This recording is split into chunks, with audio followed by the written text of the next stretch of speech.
राजनीति विज्ञान की आज की कक्षा में हम मानवाधिकार आयोग से संबंधित बातें करेंगे।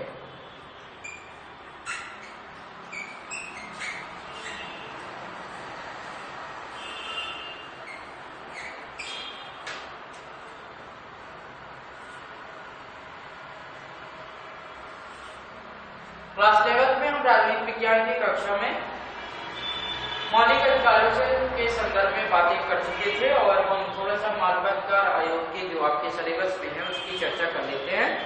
मानवाधिकार आयोग जो है वह एक संवैधानिक संस्था है, अर्थात एक स्वतंत्र वैधानिक संस्था है। संवैधानिक नहीं बल्कि कहेंगे एक स्वतंत्र वैधानिक संस्था है और मानवाधिकार संरक्षण अधिनियम 1993 के तहत इस आयोग का गठन किया गया। 12 अक्टूबर 1993 को इस अधिनियम को बनाया गया और इसका मुख्यालय जो है वो भारत का नई दिल्ली में है। संयुक्त राष्ट्र की महासभा ने दिसंबर 10, 1948 को पेरिस में एक अधिकारों का चार्ट तैयार किया था, पेश किया था। वहीं से इसकी नींव पड़ी। इसीलिए 10 दिसंबर को हम मानवाधिकार दिवस भी मनाते हैं। किसी भी संविधान द्वारा प्रदान किए गए अधिकारों की असली पहचान तब होती है जब उन्हें लागू किया जाता है। निश्चित है किसी भी देश के संविधान की कितना प्रभावी है, क्या उसके प्रभाव होंगे, क्या उसकी पारदर्शिता होगी, कितने नियम प्रभावी होंगे, इन सब चीजों की जानकारी हमें तब प्राप्त होती है जब वो संविधान लागू हो गया। समाज के गरीब, अशिक्षित और कमजोर तबके के लोगों को अपने अधिकारों को प्रयोग करने की स्वतंत्रता होनी चाहिए। निश्चित रूप से बात है क्योंकि हमने संविधान के मौलिक अधिकारों के अंतर्गत इस चीज का परिचय प्राप्त किया कि विधि के समक्ष सभी व्यक्तियों को समान अधिकार प्राप्त है, अर्थात विधि के समक्ष समता का अधिकार आपने पढ़ा था 1914 के तहत। उसके अंतर्गत ही बताया गया कि सभी व्यक्तियों को, चाहे वो अशिक्षित हो, चाहे वो गरीब हो, चाहे वो असहाय हो, सभी को अपने अधिकारों का पालन करने का स्वतंत्र अधिकार प्राप्त होना चाहिए।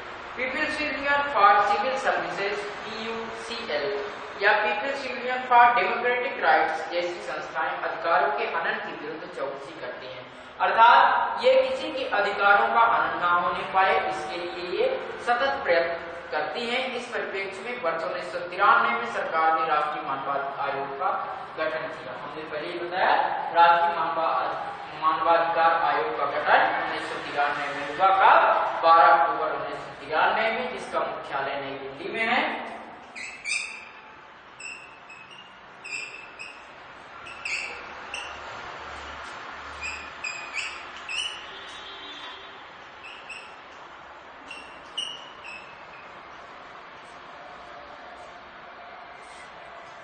नई दिल्ली में है। इसकी संरचना से संबंधित राष्ट्रीय मानवाधिकार आयोग में सर्वोच्च न्यायालय का एक पूर्व मुख्य न्यायाधीश, मोस्ट इंपोर्टेंट पूछा जाता है, यह अध्यक्ष होता है।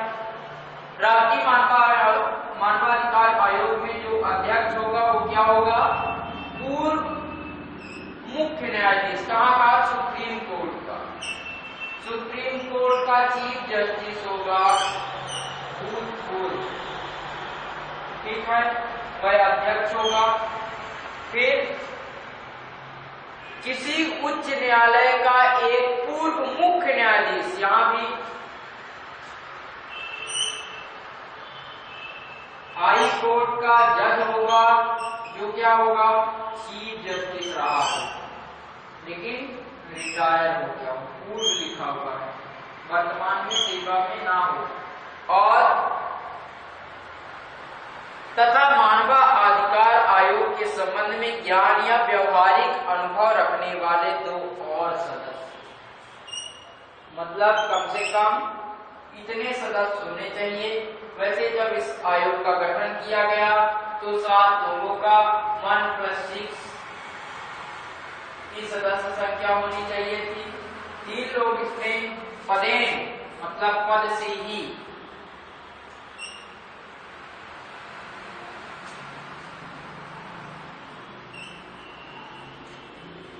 प्रकार से संरचना थी। एक सुप्रीम कोर्ट का मुख्य न्यायाधीश जो रिटायर्ड हो। दूसरा, किसी भी उच्च न्यायालय का मुख्य न्यायाधीश जो रिटायर्ड हो। 2, ऐसे व्यक्ति जो मानवाधिकार आयोग से संबंधित बातों की जानकारी रखते हों, विशेषज्ञ हों। और 3, ऐसे व्यक्ति जो पद से ही इस आयोग के सदस्य समझे जाएंगे। तो न्यूनतम इस प्रकार से 1+1+2, एक मुख्य न्यायाधीश सुप्रीम कोर्ट का रिटायर्ड, एक मुख्य न्यायाधीश चीफ जस्टिस हाई कोर्ट का रिटायर्ड और 2 अन्य व्यक्ति। इस प्रकार से आपकी पुस्तक के अनुसार 4 सदस्यों का एक आयोग गठित किया जाएगा। मानवाधिकार आयोगों के उल्लंघन की शिकायतें मिलने पर राष्ट्रीय मानवाधिकार आयोग स्वयं अपनी पहल पर या किसी पीड़ित व्यक्ति की याचिका पर जांच कर सकता है। इस आयोग को, चूंकि यह स्वतंत्र निकाय है, इसलिए यह आयोग चाहे तो स्व प्रेरणा से अपने ही द्वारा किसी भी चीज का यदि इसे ऐसा लगता है कि मानवाधिकार का हनन हो रहा है, मानव के अधिकारों का हनन हो रहा है, तो वह स्वयं भी जांच कर सकता है बिना किसी की अनुमति के, या किसी व्यक्ति के द्वारा याचिका दायर करने पर वह जांच कर सकता है। जेल में बंदियों की स्थिति का अध्ययन करने जा सकता है, मानवाधिकार के क्षेत्रों में शोध कर सकता है या शोध को प्रोत्साहित कर सकता है।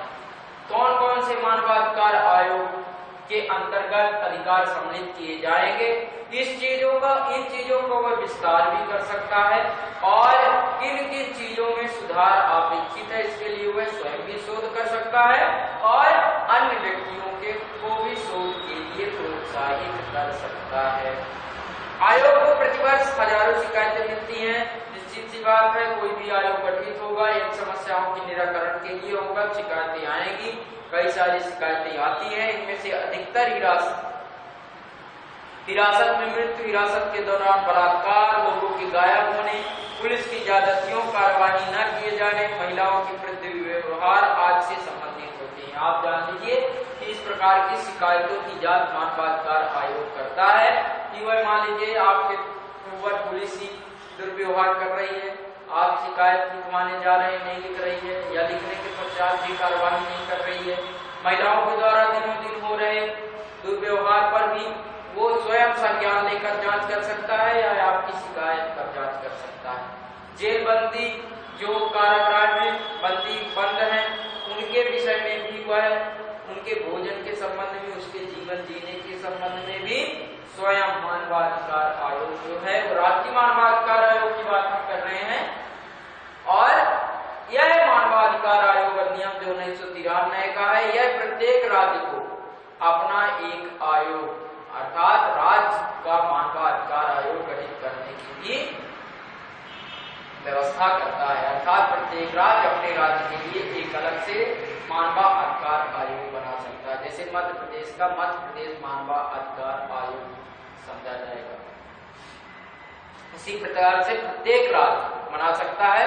मानवाधिकार आयोग का सबसे प्रभावी हस्तक्षेप पंजाब में युवकों के गायब होने तथा गुजरात के दंगों के मामलों की जांच के रूप में रहा, जो उस समय ज्यादातर जो मानव गायब हो रहे थे, तस्करी हो रही थी, मानव की व्यापार हो रहा था। आपने देखा था कि जब आप पढ़ रहे थे मौलिक अधिकार में लिखा था मानव व्यापार के संबंध में रोक लगाने के लिए एक अधिकार आपने पढ़ा था, यह ध्यान आ रहा हो आपको।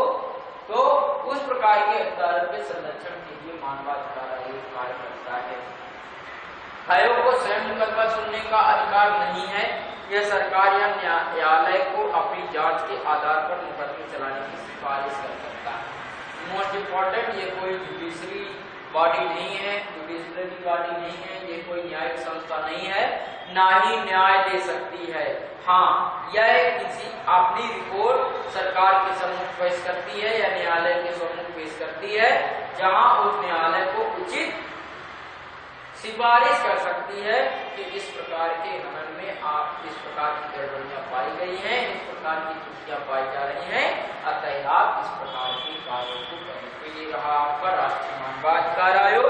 अब हम सीधे चलते हैं राज्य के नीति निदेशक तत्व। राज्य के नीति निदेशक तत्व की चर्चा हम इसलिए करना आवश्यक समझते हैं क्योंकि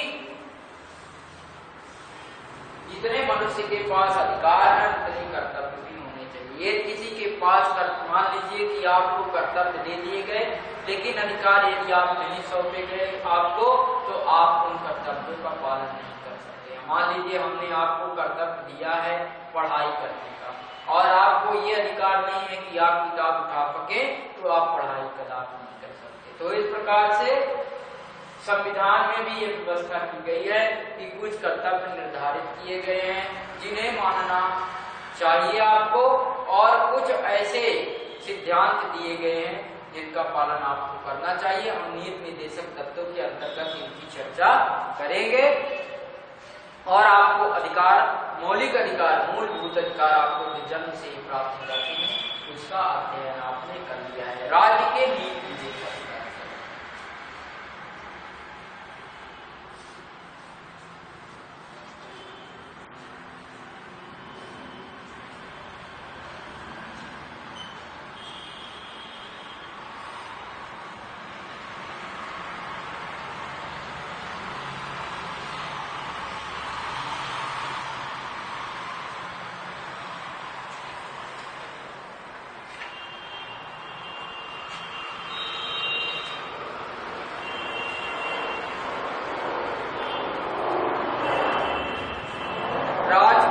निर्देशक तत्व क्या है? इसमें प्रमुख रूप से 3 बातें सम्मिलित की जाती हैं। पहली बात यह है कि वे लक्ष्य और उद्देश्य जो एक समाज के रूप में हमें स्वीकार करने चाहिए। हम सामाजिक प्राणी हैं, अरस्तु ने कहा मनुष्य एक सामाजिक प्राणी है। तो समाज का प्राणी होने के नाते हमारे कौन कौन से लक्ष्य हैं और कौन कौन से उद्देश्य हैं उन्हें स्वीकार करना चाहिए। यही चीज बताता है हमें नीति निर्देशक तत्व। वे लक्ष्य और उद्देश्य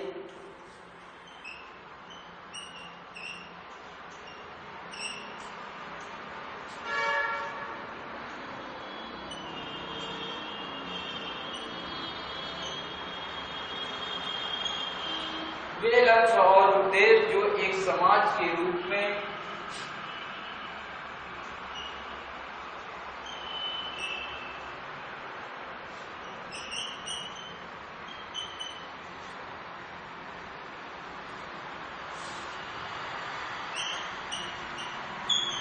हमें स्वीकार करना चाहिए।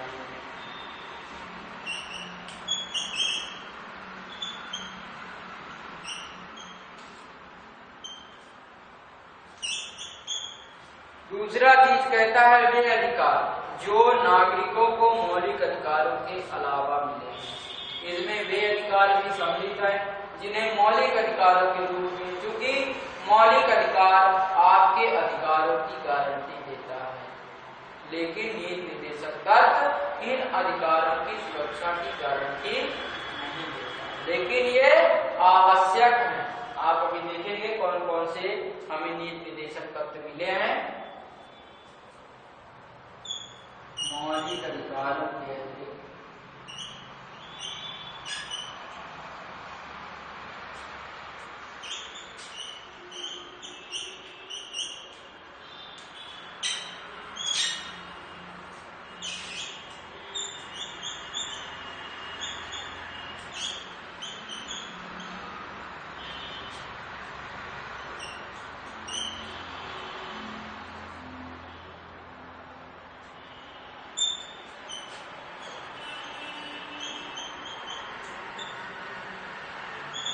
मौलिक अधिकारों के अतिरिक्त प्रदत्त अधिकार। और तीसरा चीज है जो नीति निर्देशक तत्व में हो, ये है कि वे नीतियां जिन्हें सरकार को स्वीकार करना चाहिए।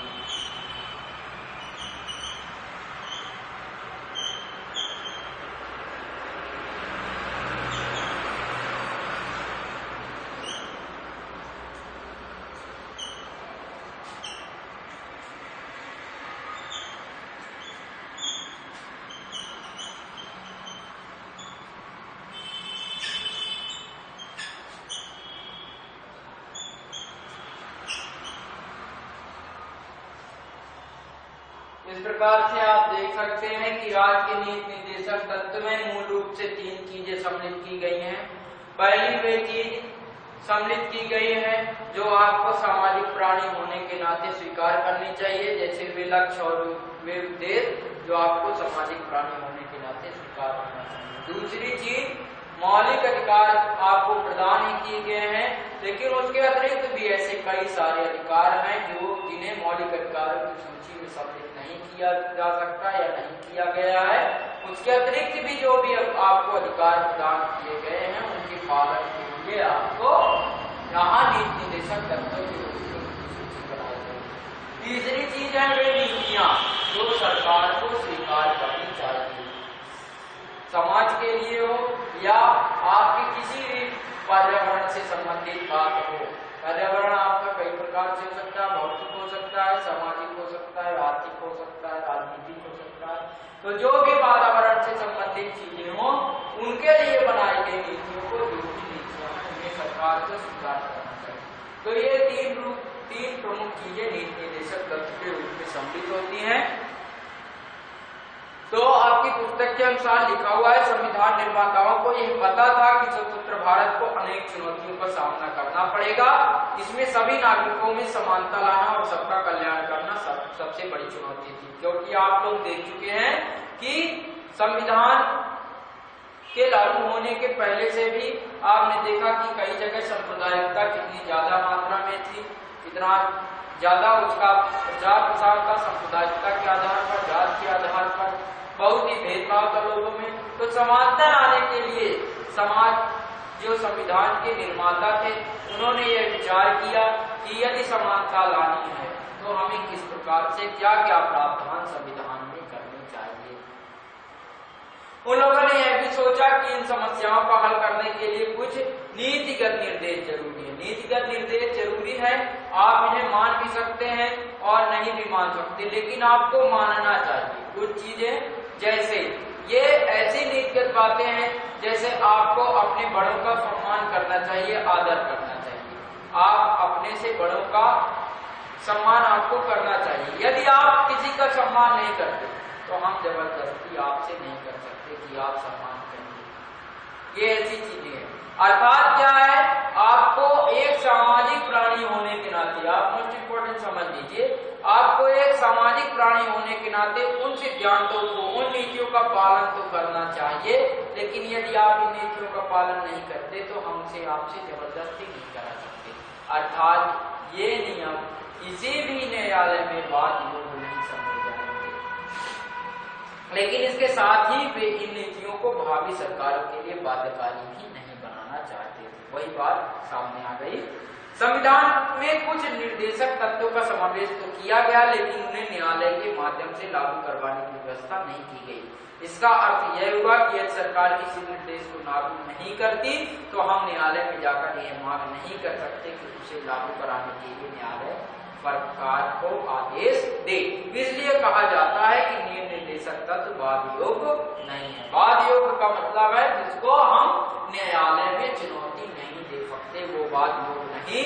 और जिन्हें हम न्यायालय में चुनौती दे सकते हैं, मौलिक अधिकारों को हम न्यायालय द्वारा प्रवर्तनीय करा सकते हैं, लागू करा सकते हैं। इसलिए मौलिक अधिकार वाद योग्य समझे जाएंगे और नीति निर्देशक तत्व वाद योग्य नहीं समझे जाएंगे। अर्थ यह है कि संविधान का एक हिस्सा है जिसे न्यायपालिका द्वारा लागू नहीं कराया जा सकता। संविधान निर्माताओं का मानना था कि इन निर्देशक तत्वों के पीछे जो नैतिक शक्ति है वह सरकार को बाध्य करेगी कि सरकार निर्देशक तत्वों को गंभीरता से ले। आपकी नैतिकता है ये कि आप निर्देशक तत्वों को कितना बलपूर्वक समझने की कोशिश करते हैं। इसके अलावा वे ऐसा भी समझते थे कि जनता उन्हें लागू करने की जिम्मेदारी भावी सरकारों पर डालेगी। अतः संविधान में ऐसी नीतियों की एक निर्देशक सूची रखी गई। निर्देशों की उसी सूची को राज निर्देशक तत्व कहते हैं। तो कौन कौन सी सूचियां रखी गई उसको आप समय समय पर देखते रहें और प्रयास करते रहें। इन तीन तत्वों में से किस सूची के अंतर्गत उसे आप सम्मिलित कर सकते हैं, इस प्रकार की आप सूची को देख सकते हैं। मौलिक अधिकार थोड़ा सा देख लेते हैं, इसके बाद हम निर्देशक तत्व और मौलिक अधिकारों की मौलिक कर्तव्य हम देखेंगे। थोड़ा सा मौलिक अधिकार और मौलिक कर्तव्यों की हम थोड़ा सा तुलना भी करेंगे और निर्देशक तत्व और मौलिक अधिकार की थोड़ा सा तुलना करेंगे। नागरिकों के मूल कर्तव्य। एनसीईआरटी की पुस्तक में प्रत्येक पुस्तक के पृष्ठ पर लिखा रहता है नागरिकों के मूल कर्तव्य। आप उसे पढ़िए और समझिए।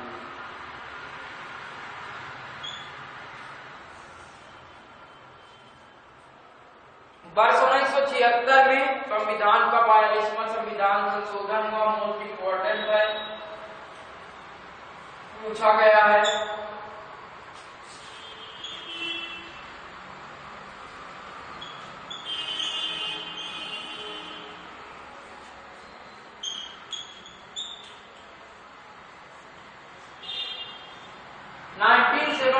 में 42nd अमेंडमेंट किया गया था, संविधान संशोधन किया गया था, 42वां संविधान संशोधन, जिसे लघु रिवीजन भी कहते हैं संविधान का। 1976 के संविधान संशोधन में 42वें संविधान संशोधन के अंतर्गत नागरिकों के मूल कर्तव्य को भारतीय संविधान में रखा गया और यह भारतीय संविधान में कहाँ है? अनुच्छेद 51 का। आप लोग ध्यान देंगे, आपकी पुस्तक में प्रत्येक पुस्तक में वो एनसीईआरटी की पुस्तक है तो भाग 4 का में और अनुच्छेद 51 का में नागरिकों के मूल कर्तव्यों की सूची दी गई है। उसे आप अच्छे से ध्यान दे लेंगे, का से लेके टा तक। अनुच्छेद भाग 4 का में है,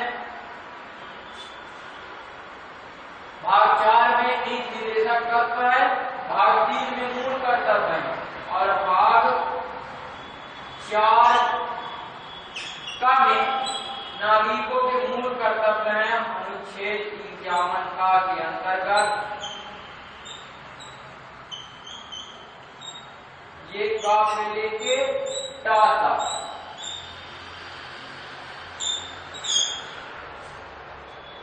अनुच्छेद 51 का में है, संविधान के भाग 4 का में 42वां संविधान संशोधन 1976 द्वारा जोड़ा गया था।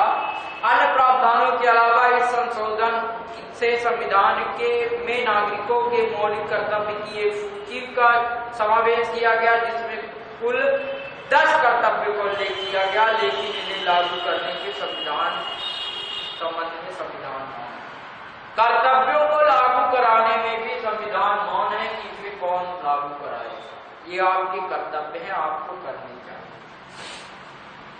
नागरिक के रूप में हमें अपने संविधान का पालन करना चाहिए, देश की रक्षा करनी चाहिए, सभी नागरिकों से भाईचारा बढ़ाने का प्रयत्न करना चाहिए तथा पर्यावरण की रक्षा करनी चाहिए। इस प्रकार से संविधान के कर्तव्य हम आपको अभी पढ़ के बतला देते हैं कि कौन कौन सी चीजें हैं नागरिकों के मूल कर्तव्य के अंतर्गत। नागरिकों के मूल कर्तव्य के अंतर्गत सबसे पहली चीज आती है कि मूल कर्तव्य प्रत्येक भारत के प्रत्येक नागरिक का यह कर्तव्य होगा कि भाई प्रत्येक नागरिक जो भारत का नागरिक है उसका क्या कर्तव्य होगा। पहला कर्तव्य संविधान का मूल कर्तव्य कहता है कि यह होगा कि संविधान का पालन करे, उसके आदर्शों और संस्थाओं, राष्ट्रध्वज और राष्ट्रगान का सम्मान करे। ऐसा आपसे संविधान अपेक्षा करता है कि आप संविधान का पालन करेंगे। जिस प्रकार से संविधान में नियम बने हुए हैं, कानूनों और उन संदर्भों को आप समझेंगे, जानेंगे और उसका नियमित रूप से पालन करेंगे। फिर उसके आदर्शों को बनाए रखेंगे। आदर्शों का मतलब उसमें लिखा हुआ भाईचारा बढ़ाएंगे, आप किसी से बैर वैमनस्य नहीं रखेंगे और समानता लागू रखेंगे। इस प्रकार से जो भी चीजें हैं नीतिगत बातें, उनके आदर्शों को आप उच्च आदर्शों को आप बनाए रखेंगे। इसके अतिरिक्त कहता है कि संविधान संस्थाओं की जो संस्थाएं हैं, जैसे सरकारी संस्था हो जाती है, मान लीजिए कोई हॉस्पिटल है या कोई सरकारी विद्यालय है या कोई राष्ट्रीय इमारत है, स्मारक है, आप वहां जाके क्या करते हैं, कुछ भी नुकसान पहुंचाना शुरू कर देते हैं।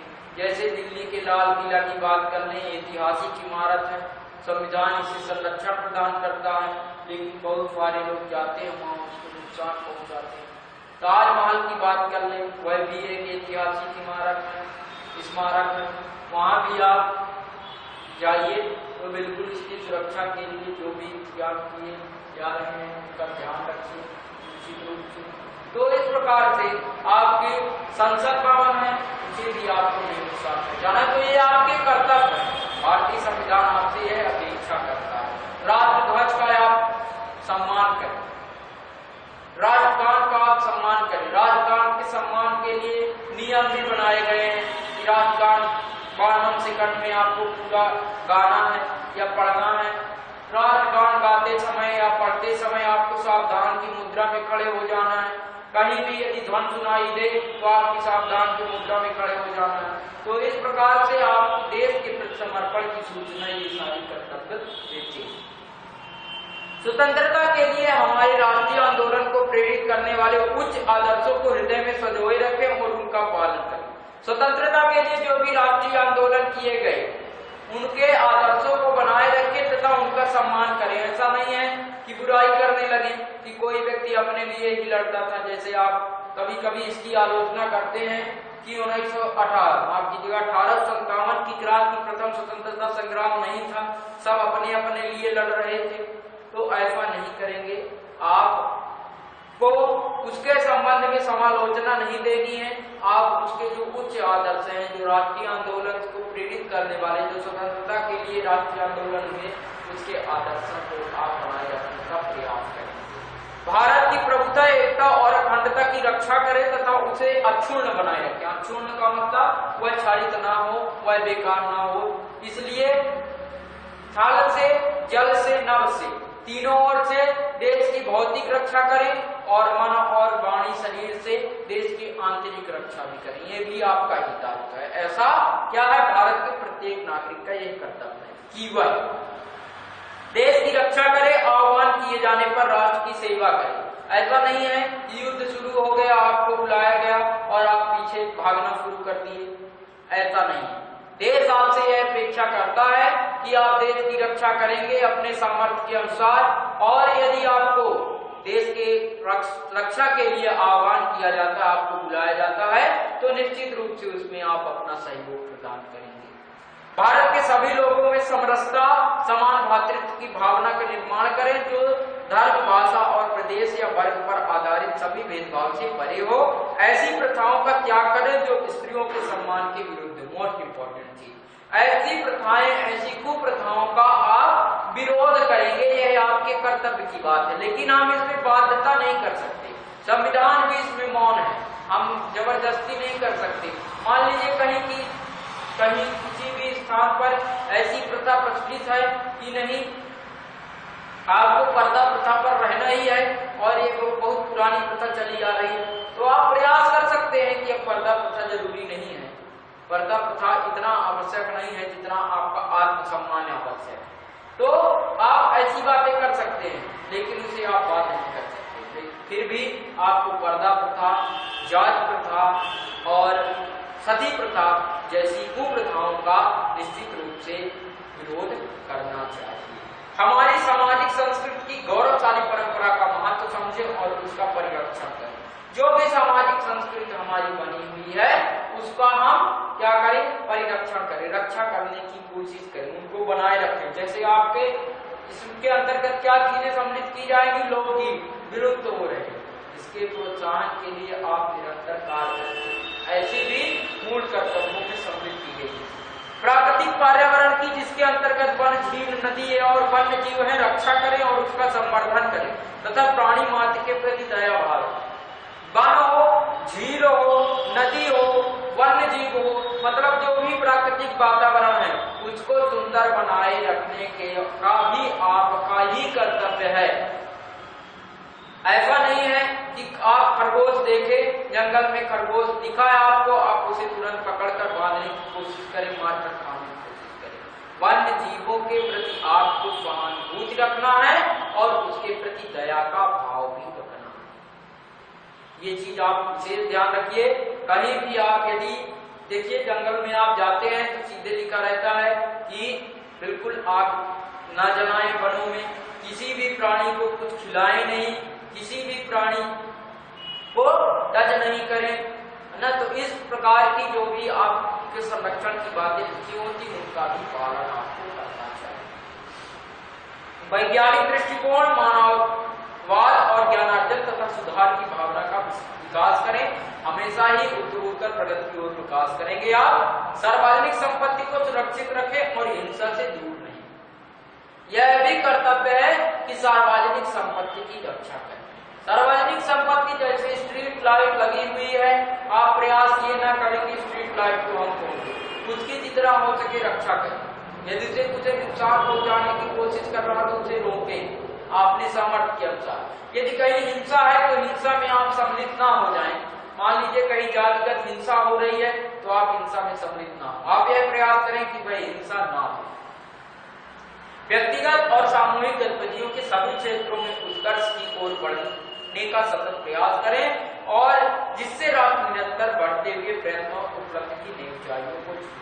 आप व्यक्तिगत रूप से और सामूहिक रूप से ऐसी गतिविधियों को संचालित करेंगे जिससे समाज और देश का उत्तरोत्तर विकास संभव हो सके। ऐसी धारणा रखता है आपका संविधान। आपसे संविधान कहता है भारत के प्रत्येक नागरिक का यह कर्तव्य होगा कि वह ये जो 4 नंबर जुड़ा हुआ है 3 नंबर, ये संविधान संशोधन 46वां संविधान संशोधन अधिनियम 2002 की धारा 4 द्वारा पुनः स्थापित किया गया है कि यदि माता पिता या संरक्षक हैं यदि किसी व्यक्ति के, तो 6 वर्ष से 14 वर्ष तक की आयु वाले अपने बच्चों को, पालक को यथास्थित बालक या प्रतिपालक के लिए शिक्षा का अवसर प्रदान करेंगे। यह बात आपके मूल कर्तव्य में भी शामिल है और यह बात आपके मौलिक अधिकार के अंतर्गत भी शामिल की गई है। इसे आपको ध्यान रखना है। तो इस प्रकार से अनुच्छेद 51 का में प्रत्येक नागरिक के क्या क्या कर्तव्य होंगे उसकी एक सूची बनाई गई है क से लेकर ट तक की। उसको आप ध्यानपूर्वक पढ़ेंगे, समझेंगे और कौन सा कर्तव्य के रूप में सम्मिलित किया जाएगा इस चीज के बारे में जानेंगे। तो कहाँ पहुंचे या क्या पहुंचे? ऐसा अनुमान है कि भारत में लगभग 30 लाख लोग शहरों में बेघर हैं। इनमें से 5% लोगों के लिए रात में सोने की भी जगह नहीं है। हमने आपको कई बार बतलाया है। इनमें सैकड़ों बूढ़े और बीमार बेघर लोगों की जाड़े में शीतलहर से मृत्यु हो जाती है। उन्हें निवास का प्रमाण न दे पाने के कारण राशन कार्ड या मतदाता पहचान पत्र नहीं मिल पाते। निवास का प्रमाण नहीं देने के लिए उनके पास है तो मतदान कार्ड नहीं है, यदि कोई ऐसी चीज नहीं है जैसे वर्तमान में आधार कार्ड है, आधार कार्ड नहीं है तो आपको सुविधाओं का लाभ ही नहीं मिल पा रहा है। ऐसा नहीं होना चाहिए। इसके लिए भी संविधान आपसे अपेक्षा करता है कि आप इसके लिए निरंतर प्रयास करते हैं। इसके अभाव में उन्हें जरूरतमंद मरीजों के रूप में सरकारी मदद भी नहीं मिल पाती। इनमें एक बड़ी संख्या में लोग दिहाड़ी मजदूर हैं, इन्हें बहुत कम मजदूरी मिलती है। वे मजदूरी की तलाश में देश के विभिन्न हिस्सों से शहरों में आते हैं। पेट पालने के लिए उनके पास चाहे भले ही रहने के लिए छत की छाव ना हो, लेकिन वो अपने पेट को पालने के लिए शहरों की ओर भटकते हैं। आप इन तथ्यों के आधार पर संवैधानिक उपचारों के अधिकार के अंतर्गत मल्टीपॉर्टल संवैधानिक उपचारों का अधिकार अनुच्छेद 32 के अंतर्गत सर्वोच्च न्यायालय 5 प्रकार की रिट जारी करता है। आपने देखा था, उन रिट को ध्यान में रखें। आपकी अंतर्गत सर्वोच्च न्यायालय को एक याचिका भेजे। आपकी याचिका में निम्न 2 बातों का उल्लेख होना चाहिए। ये आपका जो रचनात्मक कार्य उसके अंतर्गत दिया गया है। इन बेघर लोगों के कौन से मौलिक अधिकार का उल्लंघन हो रहा है, पहली चीज ये, और दूसरा है कि आप सर्वोच्च न्यायालय में किस प्रकार का आदेश देने की प्रार्थना करेंगे, मतलब कौन से आदेश के लिए आप सुझाव देंगे न्यायालय को, और दूसरा चीज ये कि आप स्थिति से कैसे परिचित कराएंगे। मौलिक अधिकार और नीति निर्देशक तत्वों के थोड़ा अंतर संबंधों की हम चर्चा कर लेते हैं शॉर्टकट में।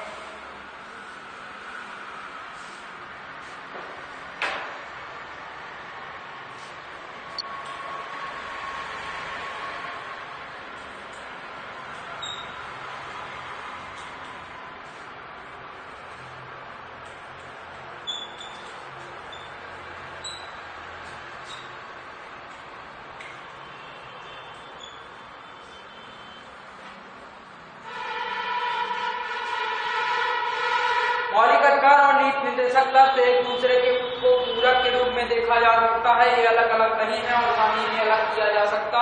यदि एक अधिकार दूसरे अधिकार से अलग कर दिया जाएगा तो दूसरे की सफलता में संदेह हो सकता है। ऐसा आप समझिए, जहां मौलिक अधिकार सरकार के कुछ कार्यों पर प्रतिबंध लगाते हैं, वहीं नीति निर्देशक तत्व उसे कुछ कार्यों को करने की प्रेरणा देते हैं। आप समझ लीजिए, एक सिक्के के दो पहलू होते हैं, हेड और टेल। यदि हेड नहीं है तो भी सिक्का खोटा है, यदि टेल नहीं है तो भी सिक्का खोटा है, अर्थात वह सिक्का प्रचलन से बाहर हो जाएगा। तो इस प्रकार से जहां मूल अधिकार सरकार को, राज्य को कुछ कार्यों को करने के लिए रोकता है, हमने पहले ही बताया था कि कुछ नकारात्मक अधिकार दिए गए हैं जो क्या करता है, बंधनकारी शक्तियां लागू करता है, लेकिन नीति निर्देशक करता है जो सरकार को कुछ कार्यों को करने के लिए प्रेरणा भी प्रदान करता है। पहली चीज ये। दूसरा, मौलिक अधिकार जो है वो खास तौर से व्यक्ति के अधिकारों को संरक्षित करते हैं, पर नीति निर्देशक तत्व तो पूरे समाज के हित की बात करते हैं। मौलिक अधिकार मूल रूप से किसी व्यक्ति के यदि अधिकार का हनन हो रहा तो उसकी बात करता है, लेकिन नीति निर्देशक तत्व पूरे समाज की रक्षा की बात करता है। लेकिन कभी कभी जब सरकार नीति निर्देशक तत्व को लागू करने का प्रयास करती है तो वो नागरिकों के मौलिक अधिकारों से टकरा जाते हैं। निश्चित सी बात है, यदि कोई सामूहिक हित की बात की जाएगी तो कभी कभी निजी हित भी टकरा जाते हैं। तो इसलिए कभी कभी नीति निर्देशक तत्वों को लागू करवाना संभव नहीं होता। यह समस्या तब पैदा हुई जब सरकार ने जमींदारी उन्मूलन कानून बनाने का फैसला किया। मोस्ट इम्पोर्टेंट, जैसे जमींदारी कानून व्यवस्था लागू थी, उसको दूर करने का प्रयास किया गया, लेकिन तब भी मूल अधिकार की संपत्ति का अधिकार था, वो निजी हित था, निजी मूल अधिकार के अंतर्गत आता था। इसलिए उसको संविधान संशोधन के द्वारा संपत्ति के अधिकार को मूल अधिकार की श्रेणी से हटा करके कानूनी अधिकार के रूप में दिया गया। तब जाके नीति निर्देशक तत्व के वो जमींदारी व्यवस्था को हटाने की प्रथा को समाप्त किया जा सका। इसका विरोध इस आधार पर किया गया कि से संपत्ति के मौलिक अधिकार का हनन होता है, लेकिन यह सोचकर कि सामाजिक आवश्यकताएं व्यक्तिगत हित से ऊपर हैं, सरकार ने नीति निर्देशक तत्वों को लागू करने के लिए संविधान का संशोधन किया। इससे एक लंबी कानूनी लड़ाई शुरू हुई।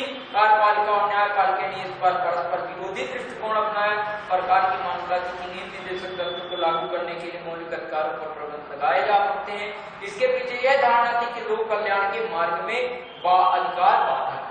निश्चित रूप से भारत के संविधान को कहां से शक्ति मिलती है? भारत की जनता से। प्रस्तावना में लिखा हुआ है कि हम भारत के लोग, भारत को एक संपूर्ण, तो अर्थात संपूर्ण शक्ति कहां से प्राप्त होती है? भारत के नागरिकों से। संविधान को मूल शक्ति भारत के नागरिकों से प्राप्त होती है। तो सामाजिक कल्याण की जब बात करते हैं, सार्वजनिक हित की जब बात करते हैं, तो एक निजी हित की भी हम समर्पण कर सकते हैं। दूसरा निजी हित, वह निजी हित बाधक ना हो कल्याणकारी राज्य की स्थापना के लिए। इसलिए संविधान संशोधन की प्रक्रिया के अंतर्गत संपत्ति के अधिकार को हटा दिया गया। नीति निर्देशक तत्वों को लागू कराने मौलिक अधिकारों को प्रतिबंध लगाए जा सकते हैं, ऐसा सरकार की मान्यता थी। इसके पीछे यह धारणा थी कि लोक कल्याण के मार्ग में अधिकार बाधक है।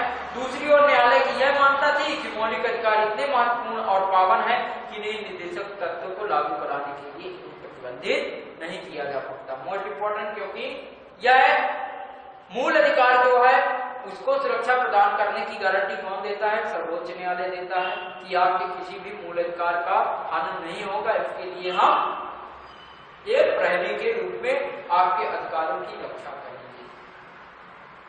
तो इसने एक और भी जटिल वाद विवाद को जन्म दिया, वह संविधान के संशोधन से संबंधित था।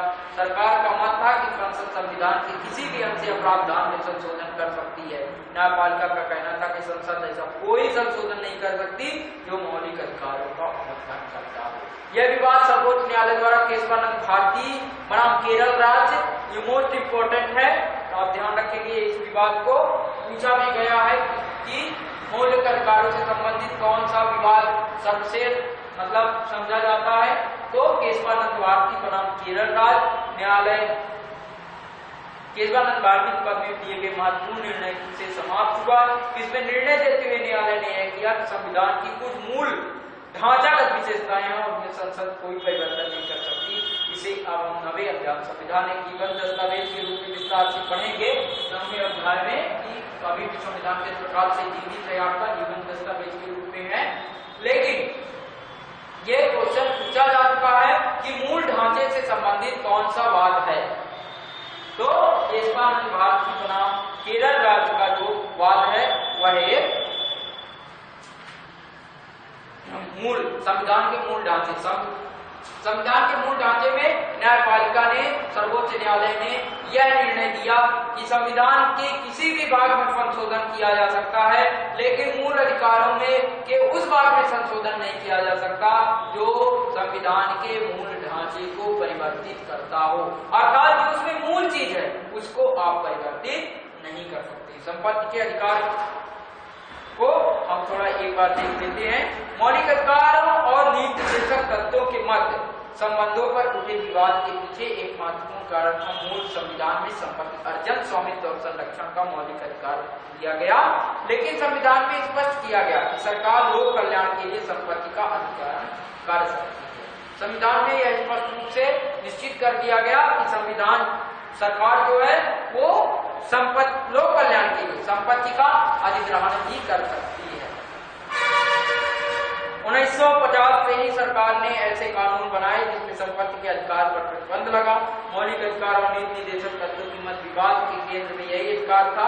आखिरकार 1973 में सर्वोच्च न्यायालय ने अपने निर्णय में संपत्ति के अधिकार को संविधान के मूल ढांचे का तत्व नहीं माना और कहा कि संसद को संविधान का संशोधन करके इसे प्रतिबंधित करने का अधिकार है। कब? 1973 में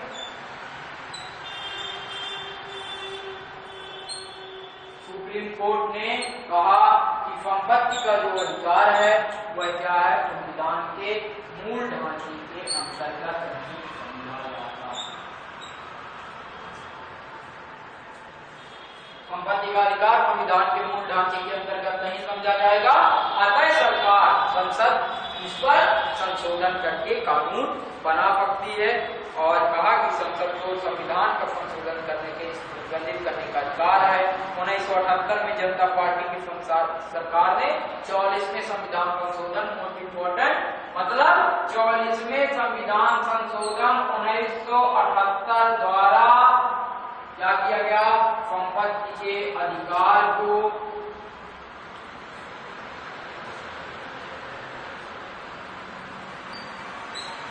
मूल अधिकारों की श्रेणी से हटा करके क्या कर दिया गया, मूल अधिकारों की सूची से निकाल करके संविधान के अनुच्छेद 300 का क्वेश्चन पूछा जा चुका है, ध्यान रखेंगे। अनुच्छेद 300 का में एक कानूनी अधिकार के रूप में इसे सम्मिलित कर दिया गया, एक समान कानूनी अधिकार।